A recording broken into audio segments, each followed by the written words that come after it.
Good morning, students. Class 6th, Chapter 4th, Gift of Nature.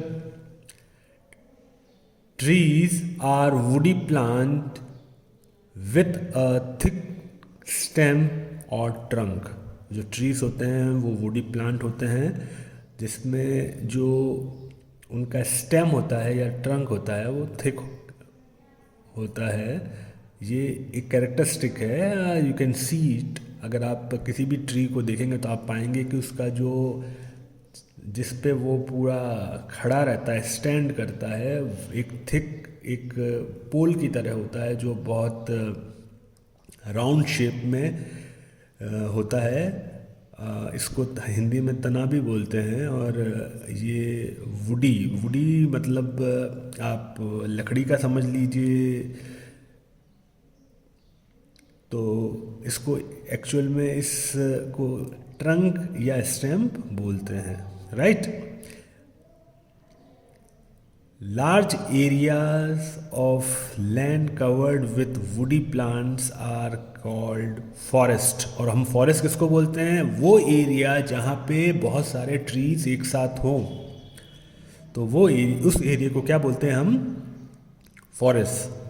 Trees are the largest living thing on the earth।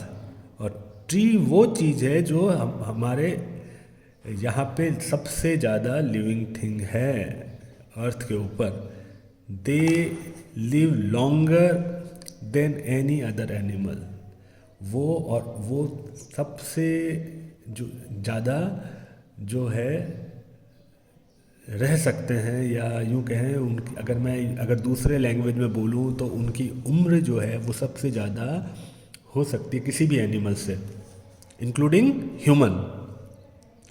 Most tree grow to more than 7 metre tall. और बहुत सारे tree 7 metre toll से ऊपर grow करते हैं, right. 7 metre मतलब समझते हैं आप? हाँ, 7 मीटर मतलब कि आप ये समझ लीजिए कि ऑलमोस्ट जो है वो 3 मीटर जो होता है वो फर्स्ट एक मंजिल होती है, फर्स्ट फ्लोर। तो 2 मंजिल से भी ऊपर, समझ में आया आपको? इतने मतलब आपका 2 मंजिले घर से भी ऊपर टॉल जो होगी इतनी बड़ी हो सकती है। अब आप देख लीजिए ट्री की characteristic. It is a beauty of tree also. You can say it in another way. The biggest tree are the giant sequoias of California।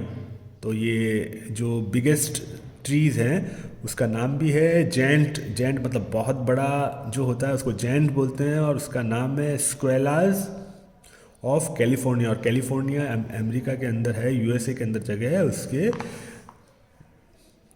These trees can grow to over 100 metre height. कितने metre height? 100 metre height तक ऊंची है। 100 metre मतलब आप कितना समझो आप? मतलब कि आप ये समझ लीजिए कि 300 मीटर का मतलब होता है कि ऑलमोस्ट स्टेडियम जो है आपका, उसका जो बीच का जो है वो 400 मीटर का है एक चक्कर। तो उसमें से थोड़ा सा कम मान लीजिए तो वो 300 मीटर जितना ऊंचा, उसको आप सीधा कर दो सरकमफ्रेंस को, तो आप ये समझ लीजिए इतना ऊंचा एक ट्री हो सकता है। वो तकरीबन they can be measure 25 metres around the trunk. और उनका ट्रंक जो है वो कितना होता है? 25 metre. The oldest trees are the Californian pine. जो कैलिफोर्नियन पाइन जो ओल्डेस्ट है, some of them are more than 4500 years old. कितने ईयर्स ओल्ड है भैया? 4500 ईयर्स। मतलब अपने जो इंडस सिविलाइजेशन है उतने 4500 ईयर्स ओल्ड। It matters. समझ आया बच्चों? You do not try to understand it. तो ट्रीज के जो ये इम्पोर्टेंट फैक्ट्स हैं, ये अगर आप अभी इसको ध्यान से समझेंगे तो ये बहुत ही जो है वो एक तो नॉलेजेबल है, साथ में इंटरेस्टिंग है। इसके अलावा आपको ये बताता है कि जो ह्यूमन के साथ साथ ये जो जो दूसरा लिविंग बीइंग है ट्रीज, वो भी अपने आप में बहुत ज़्यादा मिस्टीरियस है। The ages of tree can be told by counting the rings in its trunk. जो इसका ट्रंक होता है उसमें रिंग्स होती हैं, ओके। उस रिंग को काउंट करके हम उसके एजेस मतलब उसकी उम्र का पता लगा सकते हैं, कितनी बड़ी है, okay. In most trees new would is formed each year in form of a ring outside the wood of previous year. तो हर साल में क्या होता है, एक नया वुड बनता है। नया वुड मतलब कि नया तना, नया जो उसकी स्किन आती है, अगर आप अलग रूप में बोलें तो वो जो ट्री की स्किन होती है वो उसकी एक वुडी शेप में होती है, वो उसके चारों ओर हो जाती है। पुराना जो उसका जो पेड़ का जो एक स्टैम्प है या पेड़ की जो वुड है उसके चारों ओर एक बन जाती है। तो वो सिंस वो सर्कुलर शेप में होती है, रिंग शेप में होती है, तो रिंग शेप में वो वुड जो है नई आ जाती है। अब सिंस वो रिंग जो है वो नए वुड की और पुराने वुड की जो होती है वो थोड़ा सा जो एक फ्रेश होती है और एक थोड़ी पुरानी होती है, तो उनके कलर के अंदर, टेक्सचर के अंदर थोड़ा सा डिफरेंस आ जाता है, जिससे आप इजीली आइडेंटिफाई कर सकते हैं कि दोनों रिंग्स सेपरेट हैं। अगर ऐसे आइडेंटिफाई नहीं होगा, बिल्कुल यूनिफॉर्म होता तो आपको पता ही नहीं पड़ता कि इसमें रिंग्स बन रही है अलग अलग हर साल।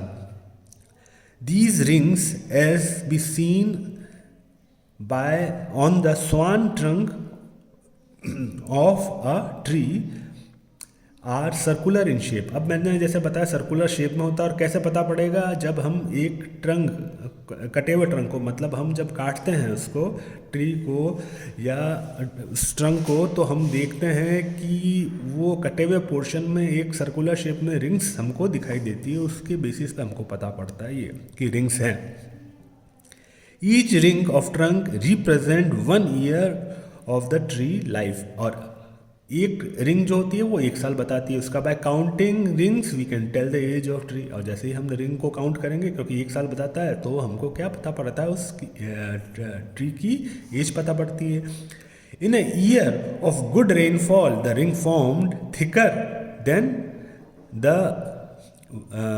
One it formed in year वो लेस रेनफॉल। अब जो अगर हैवी रेनफॉल होगी तो थिकर रिंग फॉर्म होगी, और अगर लोअर मतलब अगर रेनफॉल कम होगी तो जो थिकर नहीं होगी वो थिनर होगी आपके रिंग की साइज। इससे हमको क्या पता पड़ता है आपको इससे ये भी आइडिया मिलता है बाय लुकिंग एट इट, कि आपको एक तरीके से हर साल रेनफॉल कितनी हुई उसका आइडिया हो जाता है। तो लिखा हुआ है 10 the rings of a tree can also serve as a chart of rainfall. तो ये बता देता है कि इतने सालों में जो रेनफॉल हुई वो कैसे कैसे हुई, उसका पैटर्न बता देता है। Trees are the most useful gift of nature to a man.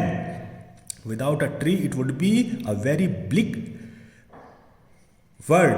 Without them life would be impossible. Now let's see tree what tree do to for us. अब तो ये बात तो भाई क्लियर है कि ट्री जो है वो बहुत नेचर में आप कुछ भी बोल लीजिए, गॉड बोल लीजिए या फिर ट्री इटसेल्फ बोल लीजिए या whatever you want to say, but ये नेचर का एक बहुत अच्छा गिफ्ट है, बड़ा गिफ्ट है, ब्यूटीफुल गिफ्ट है। क्योंकि अगर ट्री नहीं होते तो हमारी लाइफ भी इस अर्थ पे पॉसिबल नहीं है। समझ में आया? और ये आपने साइंस में बहुत बार और अच्छे से पढ़ा भी है और समझा भी है। अब हम आगे बढ़ते हैं, तो इसको मैं यूँ रख देता हूँ ताकि आपको क्लियर नज़र आ जाए। Right leg like this, okay. Men in olden days used wood for making their home, raft, canoes and weapon. They used it as a fuel to cook and keep themselves warm. बिल्कुल true है भैया, ये घर बनाने के काम में आता था। You can see it in picture, this picture also. Cook करने में काम आता था ये। इसके अलावा उनके पास तब वुलन क्लोथ्स वगैरह तो होते नहीं थे, वो अपने बेयर बॉडी रहते थे और ज़्यादा से ज़्यादा वो अपने चारों तरफ क्या लपेटते थे, लीव्स लपेटते थे या फिर स्किन लपेटते थे। तो एक्चुअल में उनके पास में तब अपने बॉडी को वार्म करने का कोई तरीका नहीं था, तो वो आग जला के सर्दियों के टाइम में अपनी बॉडी को वार्म रखते थे। In addition to wood In addition to wood, man was dependent on tree. On other things also, he got from them fruits, nuts and fruit for his food. तो इसके अलावा भी क्या था, इसके अलावा भी उसको फूड मिलता था। फूड में क्या, फ्रूट्स और नट्स मिलते थे। Leaves of the palm and other trees were used for thatching roofs. और जो कई ट्रीज के जो थे, जैसे पाम वगैरह के जो पत्ते थे, लीव्स थे, उससे क्या होता था, वो उनके रूफ या छत बनाने के काम में आता था। द बार्क मतलब क्या था, ट्री का जो रिंग्स होती है उसको बाहर वाला पोर्शन बार्क बोलते हैं उसको, ट्री को। And leaves of the tree are use for clothing, right. तो मैंने तो जैसा बताया था, लीव का बता ही दिया था, बार्क को भी आप इंक्लूड कर सकते हैं। Utensils are made also from calabashes। तो actually coconut and the shells of the other fruit. तो ये यूटेंसिल मतलब बर्तन, ये इन चीज़ों से कोकोनट के, आप कोकोनट आपने तो पीते ही हो, आप उसको तोड़ो, बीच में से तोड़ोगे तो कटोरे का शेप बन जाएगा कि नहीं बनेगा। तो शेल है, ये दूसरे है, उनसे यूटेंसिल बना के यूज़ करते थे वो तब। इसके अलावा the number of medicine, dyes, tanning material and spices were obtained from the trees। और ये सारी चीज़ें ट्री से मिली। मेडिसिन सबसे इम्पोर्टेंट ये थी उस टाइम में। और उस टाइम में जड़ी बूटियाँ जो थी, वो जो कई तरह की बीमारी होती थी, चोट लगती थी, तब वो एंटी जो उस तरफ तब यूज़ करते थे, वो डाइज की तरह, डाई मतलब क्या, कलर करने के लिए यूज़ करते थे वो। तो स्पाइसेस मतलब कई मसाले उनको ट्रीज से मिलते थे तब उस टाइम में। और उसके बाद धीरे धीरे तो लोगों को जो हमारे जैसे जैसे जो एंशंट जो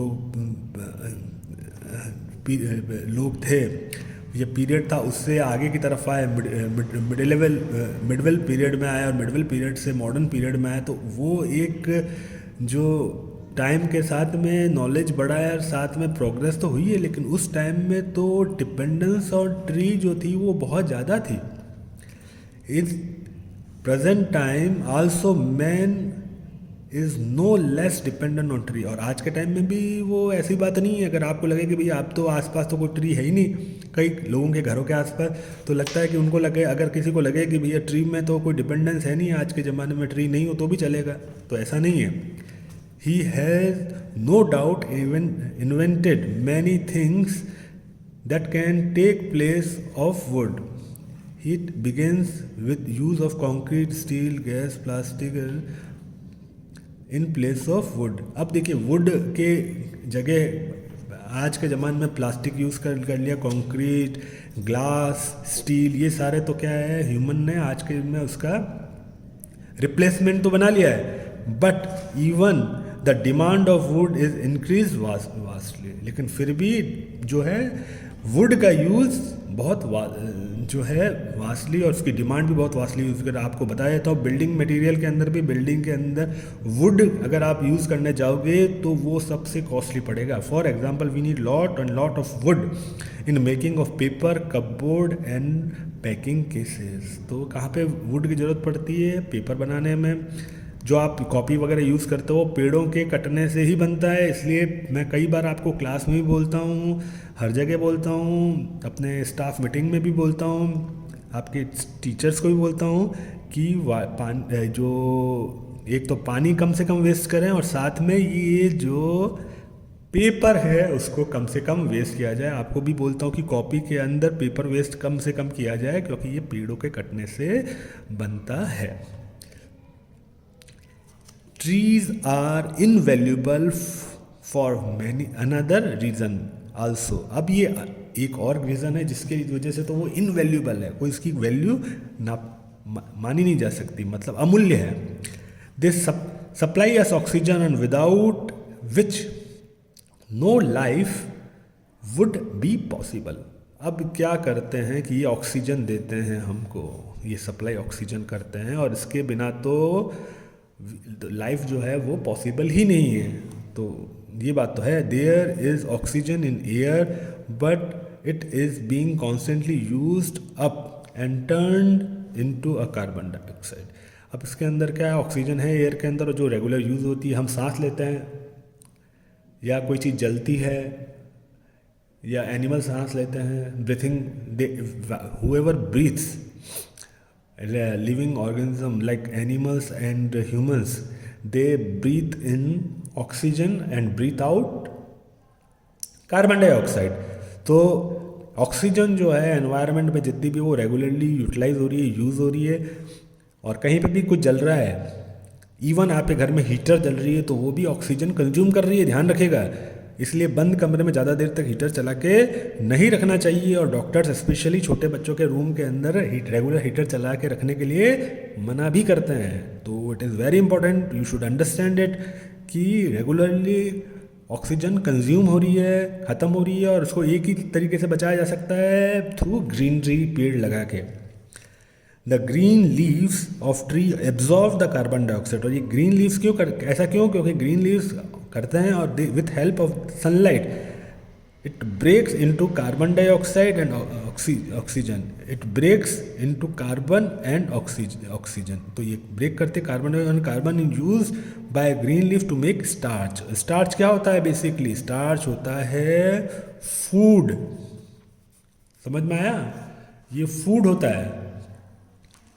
the oxygen is release back into air, और फर्दर इसके अंदर जो ऑक्सीजन होती है वो कहाँ पर रिलीज की जाती है, एयर के अंदर रिलीज कर दी जाती है।